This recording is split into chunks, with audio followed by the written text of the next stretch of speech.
Aqui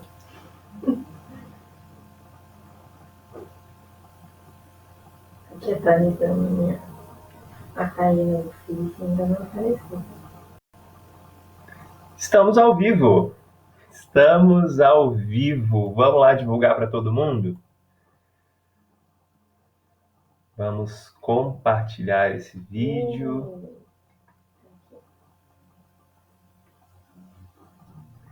Você que tem Facebook, você que está online no seu perfil e está vendo a gente já está enxergando a gente, por favor, compartilhem.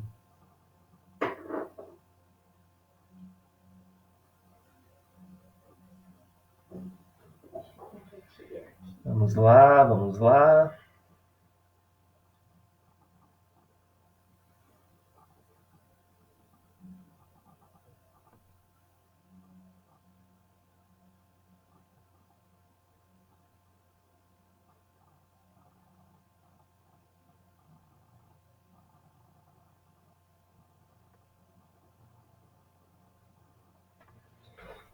Eu vou pedir um favor para vocês que já estão aqui, para me dizerem aqui nos comentários se vocês estão me vendo, estão me ouvindo bem, para a gente poder começar o nosso tempo juntos.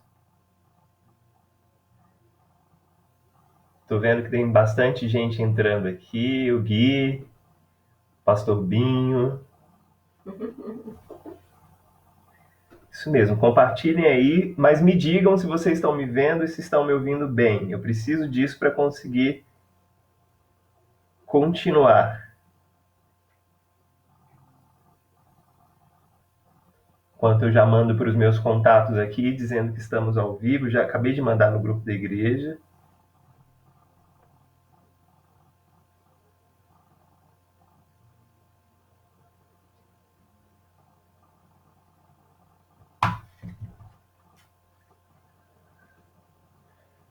Olha só, a Marjorie está aqui. Tereza Cristina, Gustavo, bem-vindo, Gustavo. Oi, Silviane, tudo bem?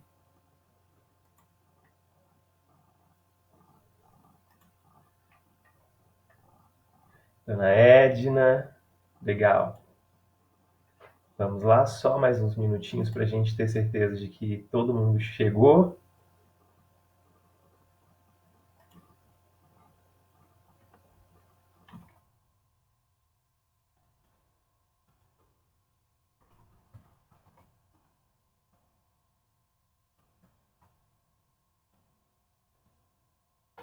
Beleza, gente. Rosângela, bem-vinda. Nilva. Gente, estou muito feliz de estar mais uma vez com vocês para esse tempo de estudo, esse tempo de oração também, tempo em que a gente coloca as nossas vidas diante do Senhor, em que a gente coloca a nossa nação, coloca as nossas causas, apresenta diante dele os nossos pedidos, o nosso clamor. E estou muito feliz de estar com vocês, de nos reunirmos como igreja, mesmo nesses tempos tão difíceis, nesses tempos de incerteza, nesses tempos de insegurança, nesses tempos onde a nossa fé é testada, é desafiada. É muito bom estarmos reunidos como povo do Senhor. Bem-vinda, Cleonice, já vi que tem mais gente chegando aqui na nossa sala. Isso mesmo, gente, que bom. Eu me lembrei hoje da palavra do profeta Jeremias, quando ele escreve o livro de Lamentações, quando ao olhar para a situação de Jerusalém, quando ao olhar para a situação de todo o seu povo, ele percebe tanta calamidade, ele percebe tanta destruição ao seu redor. Mas no meio daquele tempo de dificuldade, no meio daquele tempo de desolação, o profeta pôde olhar para o Senhor que está acima de todos, para o Senhor que é rei sobre tudo e sobre todos. E a palavra que ele traz, e a palavra que eu queria compartilhar com vocês hoje, antes da gente começar esse tempo, é: quero trazer à memória o que me pode dar esperança. E o que me pode dar esperança? Segundo Jeremias, no livro de Lamentações, as misericórdias do Senhor, que são a causa de nós não sermos consumidos, misericórdias que se renovam sobre nós todas as manhãs, dia após dia. Somos renovados, recebemos um sopro novo de vida. as misericórdias do Senhor sobre a nossa vida. E pensando nesse momento, nesse tempo que nós estamos vivendo, eu pensei de cantarmos uma música que fala, é uma música que traz esse texto à tona, traz esse texto novamente ao nosso coração. Bem-vinda, Cida, bem-vindo, o Cezinha, Mário César, bem-vindos. Vamos começar cantando esse tempo de estudo, esse tempo de oração que teremos aqui. Vamos cantar e pedir, Senhor, eu quero trazer à minha memória aquilo que pode me dar esperança. A Bia está aqui do meu lado, me ajudando a gente, estando com a gente nesse tempo de estudo. Vamos lá? Vamos cantar ao Senhor? Pode.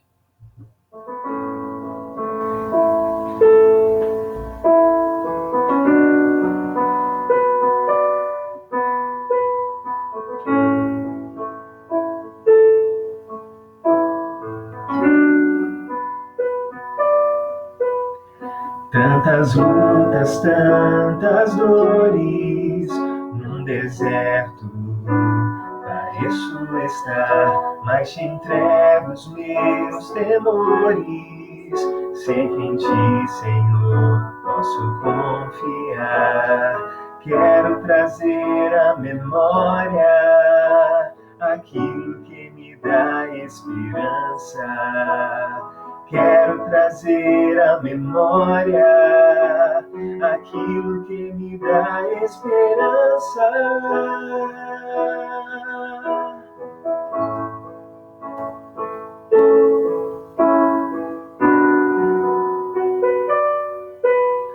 Tantas lutas, tantas dores, num deserto pareço estar, mas te entrego os meus temores. Sei que em ti, Senhor, posso confiar. Quero trazer à memória aquilo que me dá esperança. Quero trazer à memória aquilo que me dá esperança. Como é bom poder pertencer a um Deus de amor. Como é bom poder confiar em tua fidelidade. Eu descanso em ti, eu espero em ti,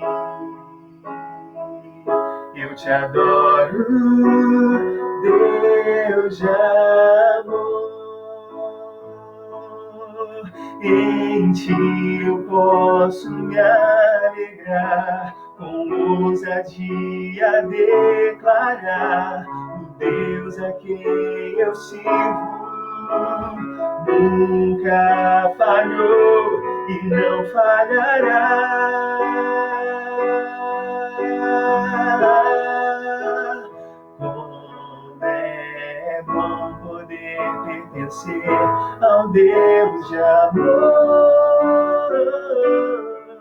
Como é bom poder confiar em tua fidelidade. Eu descanso em ti, eu espero em ti, eu espero em ti. Eu te adoro, Deus de amor. Eu descanso em ti, eu descanso em ti. Eu espero em ti. Eu te adoro, Deus de amor.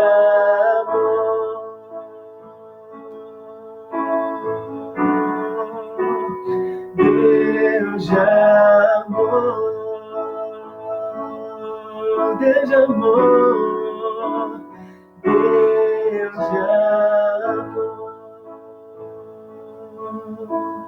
Amém. Que bom pertencermos a esse Deus de amor, a esse Deus que é fiel, que é leal, que cumpre as suas promessas. Bem-vindos, Nathalie, Geraldo. Tereza disse oi para a Bia. O pastor Assis está aqui com a gente, o Edson também. Que bom que a gente está junto aqui, que a gente pode louvar juntos a esse Deus de amor, a esse Deus que é fiel, que mesmo nos tempos difíceis está conosco, supre as nossas necessidades e cuida de nós. Estamos na palma das mãos do nosso Deus. Nada nesse mundo, nenhuma pandemia, foge ao controle do Rei do Universo, daquele que é Senhor sobre tudo e sobre todos, daquele que é soberano. Nós cremos nisso e declaramos isso. Vamos orar? Vamos clamar ao Senhor. A Bia vai dizer tchau pra gente, mas ela volta no final. Hoje ela vai voltar. Vamos orar, vamos pedir ao Senhor direção para esse tempo de estudo, mas não apenas isso. Vamos pedir a Deus para que Ele intervenha na nossa situação, para que Ele entre com providência sobre essa pandemia, para que Ele console as famílias já enlutadas aqui no Brasil por conta dos impactos do coronavírus, que no nome de Jesus o Senhor diminua também o número de pessoas afetadas, de pessoas contaminadas, que os hospitais consigam dar conta, que a gente consiga achatar essa curva para que todos tenham atendimento adequado. Vamos orar? Vamos fazer esse clamor. Você aí onde você está, pode se juntar a sua voz à minha e clamarmos ao Senhor por misericórdia, pela intervenção dele na nossa situação. Vamos juntos? Senhor, obrigado. Obrigado porque podemos descansar na tua fidelidade, podemos confiar na tua provisão, podemos confiar na tua companhia e na tua presença todos os dias ao nosso lado, sobre nós, à nossa volta, nos sustentando, nos guardando, nos dando, Deus, provisão, cuidando dos nossos, cuidando, Deus, da nossa saúde, Deus levantando recursos para que consigamos nos manter. Obrigado, Deus, porque somos cercados o tempo todo e todos os dias por tamanha fidelidade, por tamanha misericórdia. Misericórdia que é a causa de não sermos consumidos, porque se renova a cada manhã. Deus, eu te louvo pela vida de cada irmão, cada irmã que estão aqui conectados comigo, pessoas de tantos lugares de Sorocaba, pessoas de outros lugares do Brasil, conectados aqui nessa live, buscando o Senhor, se reunindo como igreja, congregando juntos para clamar ao Senhor pelas nossas vidas, pela nossa cidade, pela nossa nação, pelo mundo que enfrenta momentos tão difíceis, Senhor. Nessa hora, já agradecemos por aquilo que o Senhor faz, já agradecemos por quem o Senhor é, um Deus fiel, um Deus misericordioso, um Deus gracioso, mas queremos nos fiar, nos apoiar nessa graça e nessa fidelidade, clamar por misericórdia e por intervenção. Senhor, no nome de Jesus, essa crise que assolou o nosso mundo, nos mostrou que nós não somos capazes em nós mesmos, não somos capazes por nós mesmos para trazer uma solução para os nossos próprios problemas, Deus, mas somos dependentes totalmente do Senhor. Que no nome de Jesus, Deus, essa crise e esse momento tão difícil, tão agudo que nós enfrentamos, sirva para nos colocar de joelhos, para prostrar o nosso coração diante do Senhor em reconhecimento de quem nós somos. Somos pó, em reconhecimento também de quem o Senhor é, o Deus grande, o Deus soberano, o Deus que tem o controle e o domínio sobre todas as coisas. Nós confiamos no Senhor, a nossa fé está no Senhor, a nossa esperança está no Senhor. Nós não confiamos em homens, confiamos no Senhor, fazemos menção do nome do Senhor. Torre forte é o nome do Senhor, e nós, como justos, justificados por Cristo, corremos para o teu nome, porque sabemos que é no Senhor que encontramos proteção. Deus abençoa no nome de Jesus cada um dos meus irmãos, cada uma das minhas irmãs, livra-os de todo mal, do mal deste mundo, de pessoas más, livra-os do mal também que está dentro do coração delas, como o mal que está dentro do meu coração. Livra-me, ó Deus, e que no nome de Jesus, durante essa pandemia, nós possamos dobrar os nossos joelhos, voltar os nossos olhos ao Senhor em arrependimento, em contrição e reconhecimento da tua grandeza e do teu poder. Abençoa-nos, ó Deus, durante esse tempo de estudo que teremos aqui, que a tua palavra fale aos nossos corações, mas que, acima de tudo, essa palavra que vamos ouvir se torne prática, se torne vida na nossa vida, para a honra e glória do nome do Senhor mesmo, e para o crescimento, para a edificação da tua igreja. Eu faço essa oração no nome de Cristo e fiado nos méritos dele. Em nome de Jesus nós choramos, Senhor. Amém e amém. Amém. Que bom colocarmos as nossas ansiedades, as nossas causas diante do nosso Deus, que é poderoso, que é amoroso, que é fiel, que é forte, que pode nos ajudar. Ele é o nosso defensor. nós vamos continuar os nossos estudos na Epístola de Tiago. Na semana passada, eu concluí o que o pastor Binho começou nos estudos do primeiro capítulo da Epístola. Eu concluí o primeiro capítulo e hoje a gente está seguindo para o segundo capítulo. Mas antes, eu queria recapitular com você algumas coisas. Na semana passada, a gente terminou discutindo que na Epístola de Tiago existe uma contraposição entre a fé verdadeira e a fé que é falsificada. A fé verdadeira é aquela que, quando a gente ouve a palavra de Deus, quando a gente entende o que é o Evangelho, entende o impacto que o Evangelho tem na nossa vida, essa fé, essa crença que a gente tem nos leva, nos move à ação. Por outro lado, a fé falsa é uma fé que vive apenas de aparência. É a fé daquele que ouve, mas insiste em não mudar. É aquela pessoa que ouve, está há anos indo à igreja, frequenta a casa de Deus, sabe muito de Bíblia, ouve bastante, já ouviu vários sermões, talvez os melhores pregadores, mas que, mesmo ouvindo a palavra de Deus, não consegue saltar, né, desse ponto onde eu ouço a palavra de Deus e depois eu começo a praticá-la. É uma pessoa que não conseguiu transcender essa parte. O capítulo 1º, que foi o capítulo que a gente estudou na semana passada, termina com uma constatação muito forte. O Tiago diz assim para a gente nos versículos 26 e 27. Se alguém supõe ser religioso, deixando de refrear sua língua, antes, enganando o próprio coração, a sua religião é vã. A religião pura e sem mácula para com o nosso Deus e Pai é esta: visitar os órfãos e as viúvas nas suas tribulações e a si mesmo guardar-se incontaminado do mundo. É muito importante a gente resgatar esses dois últimos versículos do capítulo 1º, porque hoje, o que a gente vai conversar hoje tem muito a ver com o que a gente conversou na semana passada. A religião pura e sem mácula, sem mancha para com nosso Deus e Pai é esta: visitar os órfãos e as viúvas nas suas tribulações e assim mesmo guardar-se incontaminado do mundo, guardar-se puro, guardar-se separado do mundo. Ou seja, os verdadeiros cristãos, eu e você, precisamos ser conhecidos não apenas por dominarmos a nós mesmos, dominarmos a nossa carne, dominarmos os nossos instintos, os instintos carnais que estão dentro da gente, mas ao mesmo tempo somos chamados para, em contrapartida, transformar toda a nossa ação no mundo em ações de misericórdia e ações que refletem e manifestam a nova identidade que nós recebemos como filhos de Deus. Esse é o nosso chamado, de não apenas sermos conhecidos porque dominamos a nós próprios, porque temos uma moral correta, mas somos chamados também a transformar o mundo através da nossa ação, através de uma vida de discípulos de Jesus que imitam o seu mestre, que são filhos de Deus e que querem refletir a identidade do Pai que tem. Se a gente pudesse resumir de uma forma bem rápida os ensinamentos do primeiro capítulo e o que ele diz a respeito da nossa identidade, a respeito de quem nós somos, a gente pode concluir que, em primeiro lugar, versículo 18, se você está com sua Bíblia aberta em Tiago, aí, capítulo 1, eu só estou recapitulando a semana passada para a gente poder dar sequência no capítulo 2.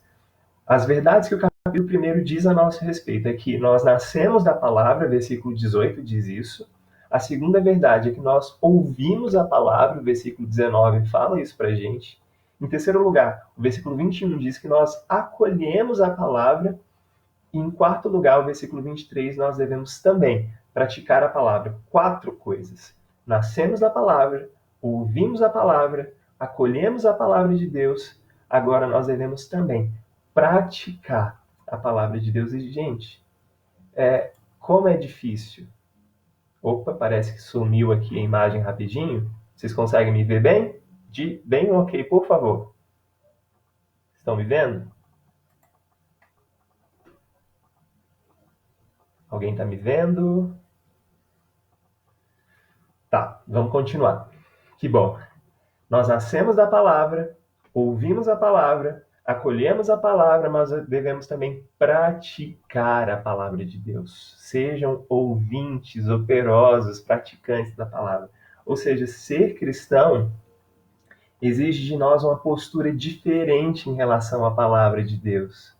Lembrem-se que a gente não pode ser meros ouvintes da palavra de Deus, nós precisamos ser praticantes.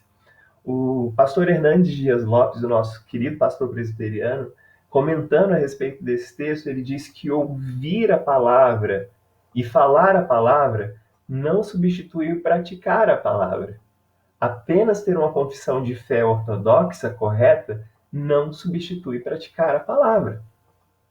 E o que a maioria de nós não consegue entender e não consegue passar dessa fase no nosso cristianismo é que a gente ouve a palavra, a gente prega a palavra, às vezes até a gente compartilha com as pessoas, mas a gente acha que isso basta.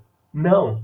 A confissão correta, a doutrina correta na minha cabeça é bom, mas não é suficiente. Eu preciso me tornar um praticante da palavra de Deus.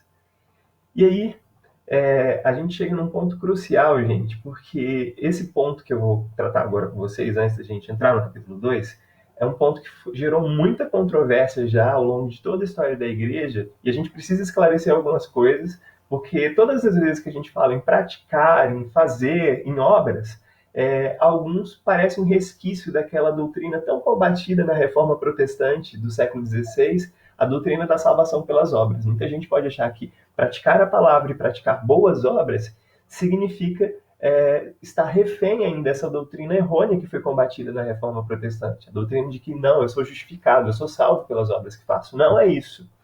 Se você já leu toda a epístola de Tiago, você provavelmente já deve ter percebido que a ênfase que Tiago coloca em nossa ação, nas nossas obras, a ênfase que Tiago coloca é naquilo que a gente precisa fazer.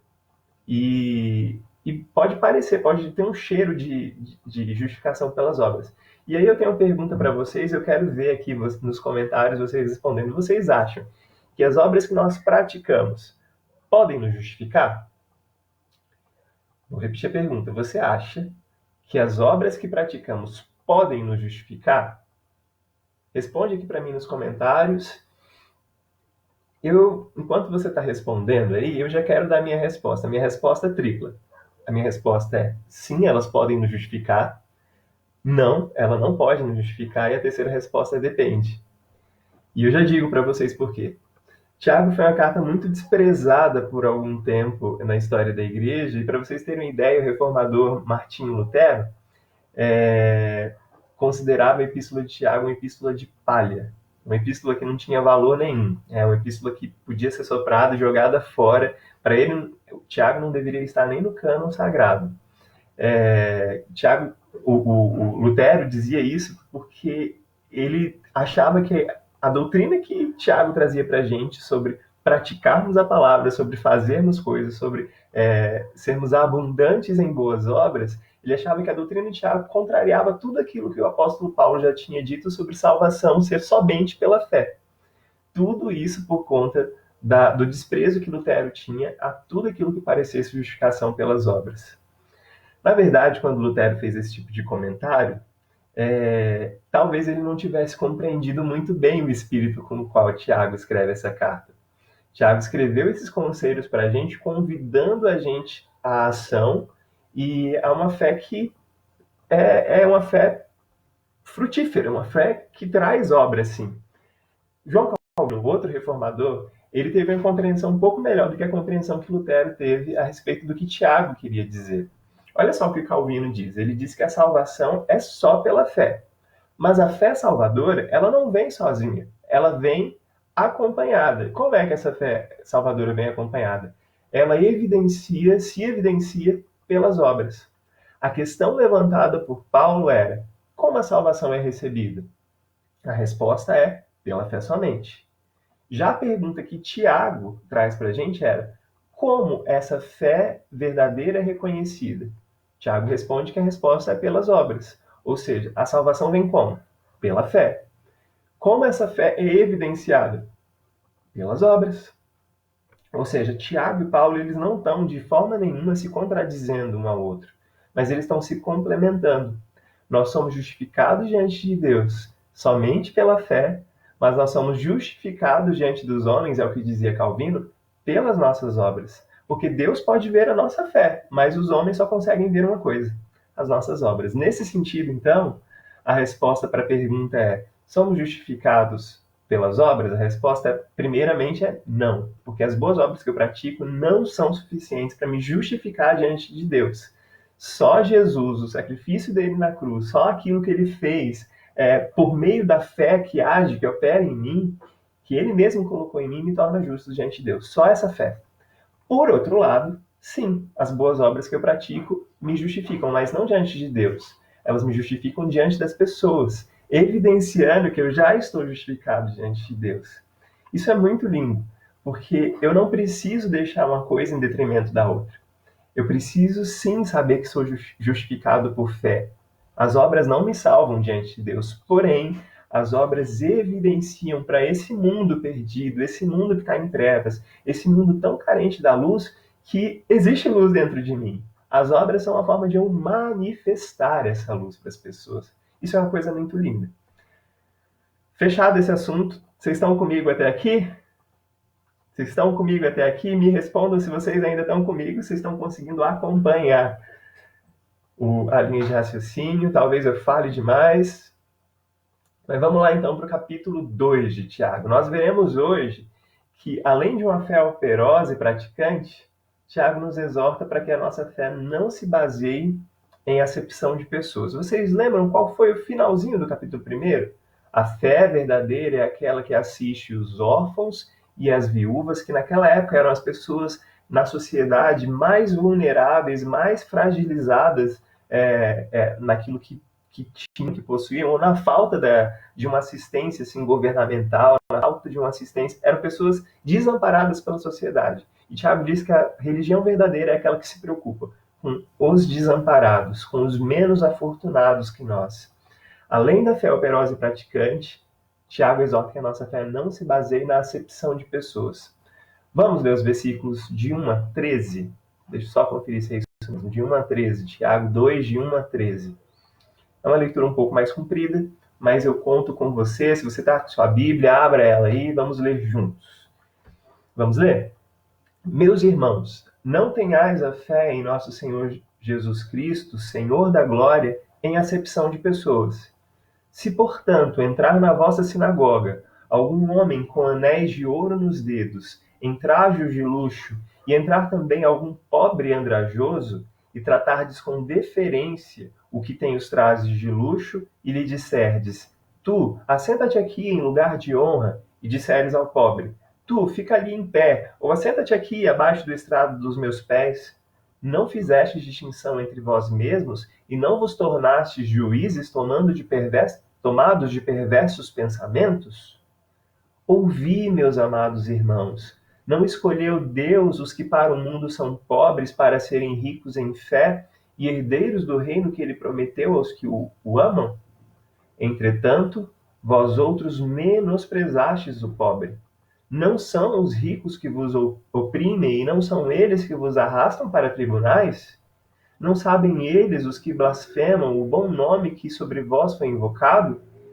Se vós, contudo, observais a lei régia, segundo a Escritura, amarás o teu próximo como a ti mesmo, fazeis bem. Se, todavia, fazeis acepção de pessoas, cometeis pecado, sendo arguidos pela lei como transgressores. Pois para qualquer que guarda toda a lei, mas tropeça em um só ponto, se torna culpado de todos. Porquanto, aquele que disse, não adulterarás, também ordenou, não matarás. Ora, se não adulteras, porém matas, vens a ser transgressor da lei. Falai de maneira, e de tal maneira procedei, como aqueles que hão de ser julgados pela lei da liberdade, porque o juízo é sem misericórdia, para com aquele que não usou de misericórdia. A misericórdia triunfa sobre o juízo. Vamos orar mais uma vez?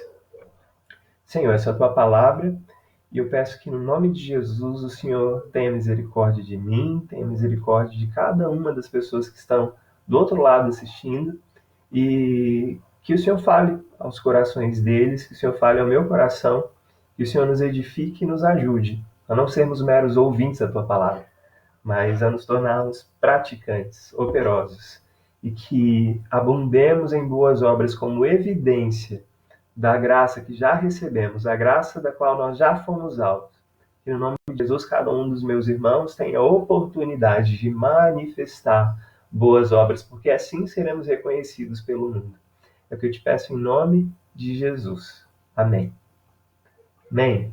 Vamos lá?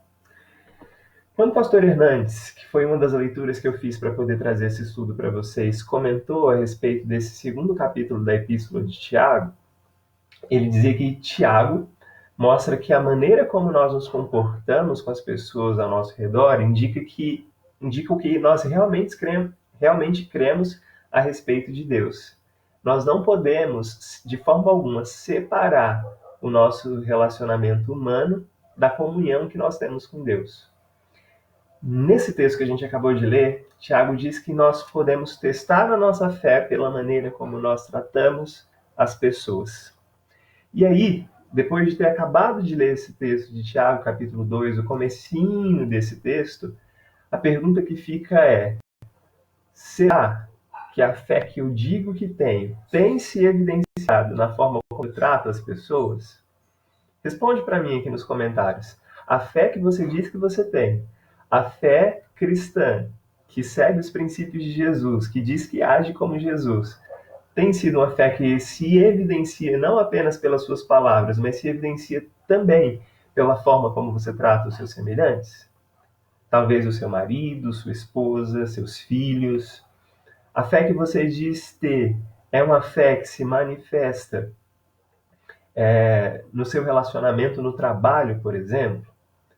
E no trabalho, quando você lida com pessoas de diferentes classes sociais, de diferentes etnias, de diferentes culturas, você trata elas com igualdade? Quando chega alguém diferente na igreja, você trata essa pessoa de igual modo que você trata aquela pessoa que é muito parecida com você? Vou até tomar água aqui para a gente continuar. Irmãos, não adianta nós dizermos que amamos a Deus se diariamente nós fazemos escolhas que ferem a dignidade do outro, do nosso próximo, enquanto ser humano. Não existe maneira da gente dizer que servimos a Deus, que amamos a Deus, se tratamos as outras pessoas de uma maneira que fira a dignidade dela, o valor dela enquanto ser humano, criado à imagem e semelhança de Deus. Porque Deus não criou só os cristãos à sua imagem e semelhança. Quando Deus criou o mundo, no terceiro dia, ao olhar toda a sua criação, ele viu e disse que era muito bom. Criou o homem e a mulher à sua imagem e semelhança. Toda a humanidade é a imagem e semelhança de Deus. Embora essa imagem de Deus em nós esteja arranhada por causa do poder do pecado, sim, somos imagem e semelhança de Deus. E o que Tiago está querendo dizer aqui é que quando eu trato as pessoas de maneira diferente em seu valor, eu estou ferindo a imagem de Deus nelas. Eu estou desconsiderando que Deus também está nelas. E eu começo a julgar por padrões que não são os padrões de Deus, o padrão de que Ele criou cada ser humano de forma única, à sua imagem e semelhança. Mas eu estou aceitando os padrões desse mundo, de que o que torna uma pessoa digna da minha atenção, digna do meu cuidado, digna do meu carinho, digna da minha preocupação, são outros critérios, seja beleza, seja cultura, seja etnia, seja raça. Isso é muito sério. No caso de Tiago, ele traz para nós, sobretudo, o exemplo da forma diferenciada com que alguns cristãos, para a comunidade a qual ele deve, os judeus na dispersão, né? Tiago, ele traz, sobretudo, o tema principal que Tiago trata na epístola dele é a forma como alguns desses cristãos tratavam os ricos e os pobres com diferença. Mas são tantas as maneiras que existem de nós tratarmos com diferença alguns grupos pelos quais nós temos favoritismo, não é verdade? Enquanto a gente despreza outros que a gente não gosta tanto assim. A gente pode descer aqui para alguns outros exemplos, eu já citei alguns, e alguns erros que nós, como igreja, já cometemos ao longo dos séculos, ao longo da nossa história como igreja. Por exemplo, em alguns momentos da história, a igreja foi muito silente, foi silenciosa quando ela não foi conivente com a escravização de negros, por exemplo. A igreja muitas vezes também foi a responsável pela escravização de povos ameríndios aqui na América do Sul, por exemplo. Tantas vezes nós temos os nossos favoritismos e acabamos seguindo eles e tratando as outras pessoas que são diferentes de nós com diferenças. Outra mancha, por exemplo, muito grande e até recente na história da humanidade é a política eugenista adotada pelo regime nazista na Segunda Guerra Mundial, que foi muito influenciada pelo pensamento e pela teoria evolucionista, muitos istas aqui, né? A teoria evolucionista do Charles Darwin, que dizia que a raça ariana era superior à raça de judeus, os ciganos, os negros, os homossexuais. Essa era uma doutrina muito difundida pela doutrina eugenista dos nazistas durante a Segunda Guerra Mundial. Pessoas que sofriam de doenças congênitas, por exemplo, na doutrina ariana, doutrina ariana não, perdão, na doutrina eugenista, na pregação eugenista, que os arianos pregavam, os arianos de Hitler, não os arianos da história da igreja, lá dos primeiros séculos da história da igreja, as pessoas que sofriam de doenças congênitas, por exemplo, eram vistas como um peso. Eram vistas como um peso e como um empecilho para que a humanidade pudesse evoluir e, portanto, essas pessoas precisariam ser sacrificadas, elas precisariam ser mortas por um bem maior, pelo bem maior da evolução da humanidade. Esse é um pensamento que é decorrente de quando eu começo a fazer diferenciação entre pessoas no seu valor. Até hoje existem igrejas, por exemplo, que tratam homens e mulheres de formas diferentes, privilegiando um sexo em detrimento do outro. Embora homens e mulheres, e aqui eu não estou pregando que nada não, pelo amor de Deus, gente. Embora homem e mulher sejam diferentes em seus papéis, a palavra de Deus nos mostra isso, que na criação, homem tem um papel, mulher tem o seu papel, eles são iguais em seu valor. O que eu estou querendo dizer aqui é que algumas igrejas ainda hoje acreditam que o homem tem mais valor do que a mulher. Isso é algo horrível. Ambos representam a imagem e semelhança de Deus. Quando Deus diz, fez o homem a sua imagem e semelhança, a Gênesis diz que homem e mulher os fez. Não, o homem sozinho não representa a imagem de Deus. A mulher sozinha não representa a imagem de Deus. Ambos juntos representam a imagem e semelhança de Deus. A imagem que ele colocou em nós, humanidade. O que eu estou querendo dizer aqui com esses três exemplos? O exemplo da doutrina eugenista, o exemplo da diferença entre sexo e o exemplo da igreja, que às vezes foi conivente com a escravidão em em épocas passadas, né, na nossa história. O que eu quero dizer é que Tiago está trazendo para a gente que a gente não pode de maneira nenhuma julgar as pessoas por esses métodos, por métodos meramente humanos que dão mais valor a uns em detrimento dos outros. O erro de fazermos acepção de pessoas é simples, porém possui impactos profundos na vida das pessoas e na vida da própria igreja, na vida da própria comunidade. O erro é simples porque quando a gente faz essa opção, nós estamos trocando os parâmetros pelos quais nós medimos as pessoas. Em vez da gente medir as pessoas pelo padrão da glória de Deus, nós as medimos por padrões inferiores. Padrões de glória que são meramente humanos. Por exemplo, a gente começa a dar valor, e esse era o caso de Tiago, né? As pessoas começavam a dar valor aos mais ricos. O padrão de glória era um padrão de glória meramente humano. A riqueza, os bens materiais que as pessoas possuíam. E deixavam de olhar que os padrões de Deus, quando os pobres, na verdade, foram feitos ricos em fé, o que Tiago diz nesse texto que a gente acabou de ler.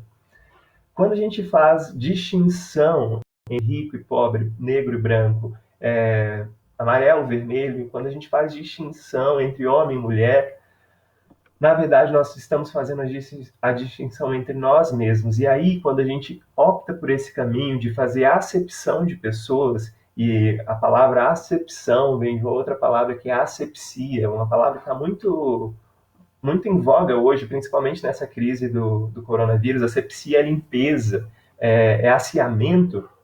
Quando a gente faz acepção, nós nos tornamos juízes perversos. Juízes de perversos pensamentos. Olha só o que diz o versículo 4. Todas as vezes que nós nos tornamos juízes, não fizeste distinção entre vós mesmos e não vos tornaste juízes tomados de perversos pensamentos? Tantas vezes os nossos pensamentos são tão perversos que nós começamos a fazer esse juízo de valor e trocamos o padrão correto, que é a glória de Deus, que é o amor de Deus derramado pelas pessoas, e começamos a julgar as pessoas por padrões de glória humana. A glória humana é uma glória corrompida. E é uma antítese, na verdade, a tudo aquilo que deveria habitar a nossa mente e os nossos corações. Logo mais à frente a gente vai ver mais um pouquinho sobre isso, sobre os juízes perversos. A gente vai ver daqui a pouco, no final do estudo, qual deve ser a postura correta.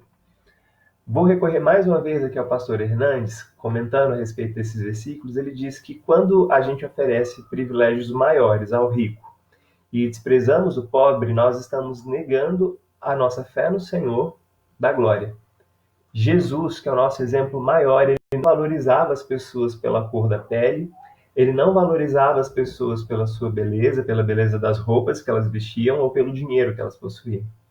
Jesus não julgava as pessoas pela aparência. Porém, esse mesmo Jesus, sendo o Senhor da glória, ele se fez pobre e não julgou as pessoas pela sua aparência. Jesus acolheu ricos e pobres. Jesus acolheu crianças israelitas e gentios. Jesus acolheu doentes. Jesus acolheu todo tipo de pessoas que chegavam a ele. E a palavra que Jesus deixa para nós nos orienta a não julgarmos as pessoas pela aparência. A gente pode ver isso em João, capítulo 7, versículo 24. Os padrões do nosso mestre são padrões elevados demais para a gente medir as pessoas simplesmente por aquilo que elas possuem, pela cor da sua pele, pela raça que elas representam, pelo seu sexo. Toda a humanidade é criada à imagem e semelhança de Deus, e toda a humanidade é igual, sim, em seu valor enquanto seres humanos. O versículo 5 vai continuar dizendo para a gente: ouçam, meus amados irmãos, não escolheu Deus os que para o mundo são pobres, para serem ricos em fé, herdeiros do reino que ele prometeu aos que o amam? Quando eu estava lendo a Bíblia de Genebra aqui, a Bíblia de Genebra traz um comentário que eu achei muito interessante sobre esse versículo. Ela diz que a herança do reino de Deus está baseada na eleição soberana de Deus. A herança que nós vamos receber de Deus está baseada na eleição que ele fez de nós antes da fundação do mundo. Não em qualquer tipo de mérito humano. E a Escritura revela para a gente que Deus dá atenção especial durante toda a Bíblia. Você pode ver de Gênesis a Apocalipse. Deus faz questão de dar uma atenção muito especial para todos aqueles que são fracos e humildes segundo os padrões humanos. O Antigo Testamento está recheado de passagens na qual, principalmente nas leis que são fundadas por Moisés, leis morais, inclusive, de protegermos os mais vulneráveis. E o pastor Timothy Keller, num livro chamado Justiça Generosa, apresenta para a gente o quarteto dos vulneráveis, que no Antigo Testamento esse quarteto é apresentado, reapresentado, é repetido a exaustão, como se fosse um refrão de uma música que é repetido várias vezes. No Antigo Testamento a gente vê o pobre, o órfão, a viúva e o estrangeiro. São pessoas vulneráveis às quais nós devemos prestar atenção, nós devemos dispensar o nosso cuidado. E Deus, durante toda a Escritura, tem uma preocupação especial com essas pessoas vulneráveis, aqueles mais fracos, aqueles mais humildes, segundo os padrões humanos. Com muita frequência, Deus escolhe o seu povo dentre a classe dos pobres, a fim de manifestar a glória do seu poder salvador. Do mesmo modo que a verdadeira religião dá atenção às viúvas e aos órfãos, como a gente viu no capítulo 1, no versículo 27, a fé verdadeira, a religião cristã, ela não mostra favoritismo com respeito aos ricos. Ricos e pobres comumente sejam tratados com muita diferença no nosso dia a dia. Tiago aqui está tentando corrigir essa nossa visão e está tentando o tempo todo nos mostrar que aos olhos de Deus, ricos, pobres, brancos, negros, homem e mulher, todos possuem igual valor. E aí a gente segue, né? O versículo 6 diz pra gente: entretanto vós outros menosprezastes o pobre, não são os ricos que vos oprimem, e não são eles que vos arrastam para tribunais? Não são eles os que blasfemam o bom nome que sobre vós foi invocado? Isso aqui são os versículos 6 e 7 que eu acabei de ler. Não são os ricos que vos oprimem. Olha só que palavra forte Tiago usa para definir a ação dos ricos. Os ricos que até os judeus da dispersão estavam tratando com honra dentro da casa dele, da igreja, das sinagogas. Não são os ricos que oprimem vocês? E essa palavra que Tiago usa é uma palavra muito forte, que no Novo Testamento ela é muito usada também para o próprio Satanás, para a obra de Satanás, que é oprimir. Se a gente olha para os nossos dias, a realidade não é muito diferente da realidade de Tiago. Existem muitos ricos. Eu não estou aqui generalizando, por favor, gente, não estou generalizando, mas nos nossos dias, muitos ricos acabam agindo da mesma forma, arrastando os pobres, usando o seu poder político, seu poder econômico, para poder oprimir, para poder dificultar a vida dos mais pobres. E olha só o que o Tiago está falando, há 2.000 anos atrás, ele não tinha nenhuma influência do marxismo, nenhuma influência do comunismo.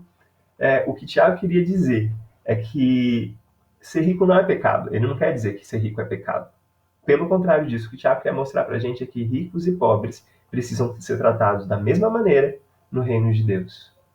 A lógica no reino de Cristo é muito diferente da lógica que o mundo usa para tratar as pessoas. Fora do reino de Deus, fora do reino de Cristo, do reino onde Cristo é Senhor, os ricos são sim privilegiados. E nessa terra eles vão receber muitas honras, muito mais do que os pobres. E os pobres são deixados em segundo plano. Porém, no reino de Cristo, a ordem é invertida. Todos são iguais.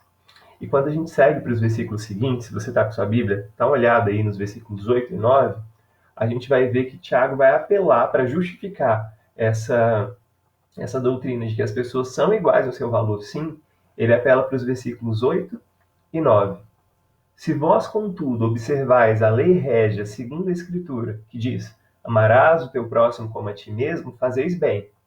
Se, todavia, fazeis acepção de pessoas, cometeis pecado, sendo arguidos pela lei como transgressores. O que esses dois versículos querem dizer para a gente? Se eu faço acepção de pessoas, eu estou quebrando o maior dos mandamentos. O maior dos mandamentos deixado pelo Senhor Jesus. Qual mandamento é esse? Amarás o teu próximo como a ti mesmo. Ninguém gosta de ser tratado de maneira diferente. Ninguém gosta de ser rejeitado, de ser inferiorizado pelo outro. Todas as vezes que eu observo todos os mandamentos da lei, mas trato com diferença rico e pobre, negro, branco, todas as vezes que eu faço acepção de pessoas, eu me torno transgressor da lei, porque eu firo o maior dos mandamentos. Amarás a teu Deus sobre todas as coisas e ao teu próximo como a ti mesmo. Os versículos 12 e 13, para a gente que já está chegando ao final do nosso estudo, dizem o seguinte: falem, em vez de tratarem as pessoas com diferença, em vez de fazerem acepção de pessoas, falem de tal maneira e de tal maneira procedam, como aqueles que hão de ser julgados pela lei da liberdade. Opa, tem uma lei diferente aqui, a lei da liberdade. Porque o juízo é sem misericórdia para com aquele que não usou de misericórdia. A misericórdia triunfa sobre o juízo. O que esses dois versículos estão querendo falar para a gente? Vamos destrinchar eles dois aqui. Tratar as pessoas de igual maneira é não me tornar aquele juiz. Lembra o juiz que a gente tratou no versículo 4? Aquele juiz que é tomado de perversos pensamentos e que diz: não, essa pessoa tem mais valor do que essa, eu vou tratar diferente sim. Aquele juiz que julga segundo os padrões de glória desse mundo. Todas as vezes que eu escolho tratar as pessoas com igual dignidade, com igual valor, eu estou escolhendo o caminho de Cristo, que não é ser juiz, mas que é tratar de igual forma a mulher adúltera e tratar de igual forma o publicano. Vou tratar de igual forma os meus discípulos, vou tratar de igual forma os judeus e os estrangeiros. Jesus não fazia acepção de pessoas. Tratar as pessoas de igual forma é não me tornar um juiz que faz acepção de pessoas, que é tomado de perversos pensamentos. Mas um juiz que faz julgamentos precipitados de maneira impiedosa acaba condenando as pessoas por sua cor, etnia, cultura, sexo ou classe social. Todas as vezes que eu e você escolhemos ser juízes dos outros, escolhemos fazer acepção de pessoas, acabamos tratando as pessoas, julgando as pessoas por esses padrões que não são os padrões do reino de Deus. Eles estão muito abaixo dos padrões do reino. Os padrões do reino estão muito acima dos padrões que nós, como juízes falhos, tantas vezes julgamos as pessoas. Escolher tratar todos de igual modo é escolher ser misericordioso E a misericórdia, segundo o versículo 13, triunfa sobre o julgamento, sobre esse julgamento que exclui o outro, que menospreza o outro, que divide as pessoas. Escolher tratar todos de igual forma é escolher o caminho de Jesus, o caminho da misericórdia, misericórdia que triunfa sobre o julgamento.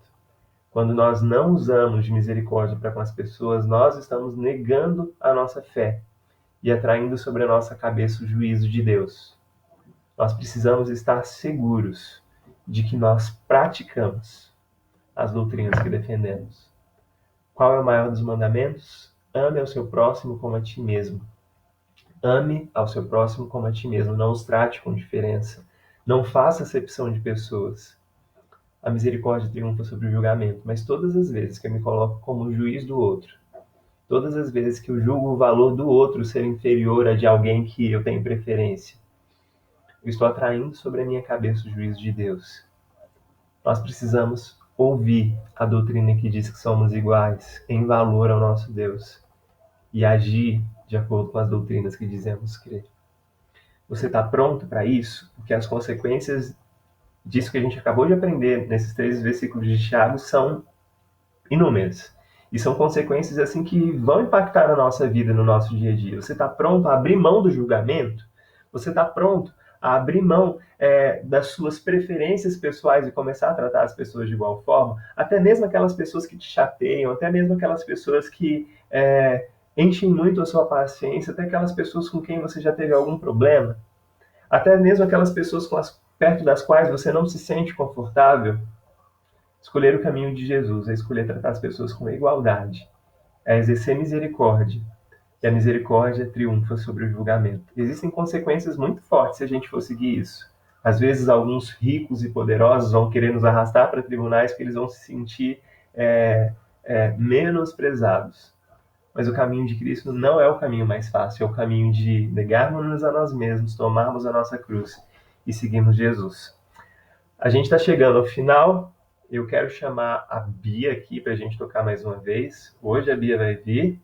Ela disse que já está vindo.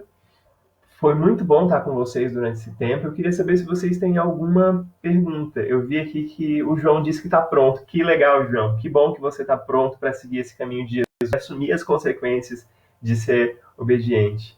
Gustavo, que bom que você permaneceu com a gente até o final também, cara. Ame seu próximo como a ti mesmo. É isso aí. É isso aí. Vamos cantar? Vamos cantar? Esses os mais antigos vão se lembrar. Vamos cantar esse hino que é o hino 178, Bia? Isso.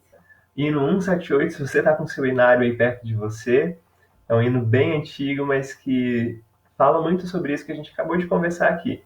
Se você tem alguma pergunta, pode digitar aí nos comentários que depois do hino eu vou tentar responder aqui, tá bom? Um abraço, gente. Deus abençoe vocês. Vamos cantar. Hino 178.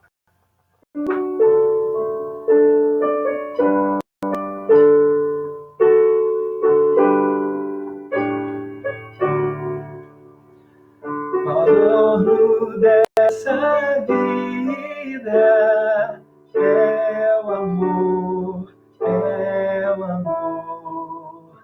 A alegria é concedida pelo amor, pelo amor. É benigno, é paciente, não se torna maldizente, se torna maldizente, nem se ufana esse amor, com suspeitas não se alcança, vero amor, onde houver desconfiança, ai do amor, pois mostremos lealdade, combatendo a falsidade,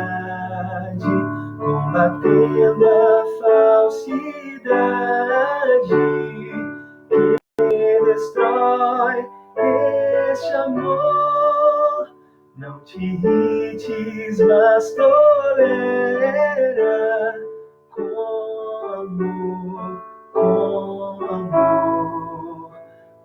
sofre, tudo espera, pelo amor, o caminho excelente, ao segui-lo vence o crente, ao segui-lo vence o crente, uma vida de amor, ó cristão, ao teu vizinho, mostra amor, o valor não é mesquinho, desse amor, o Supremo Deus nos ama, Cristo para o céu nos chama, Cristo para o céu nos chama, onde reina este amor.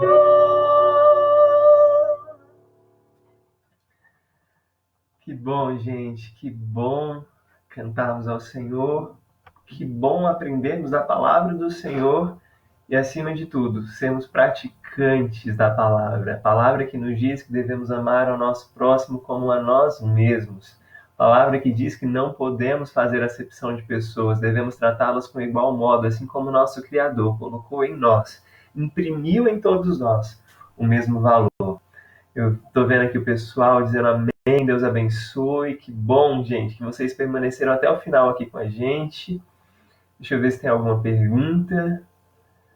Deus abençoe a todos. Amém.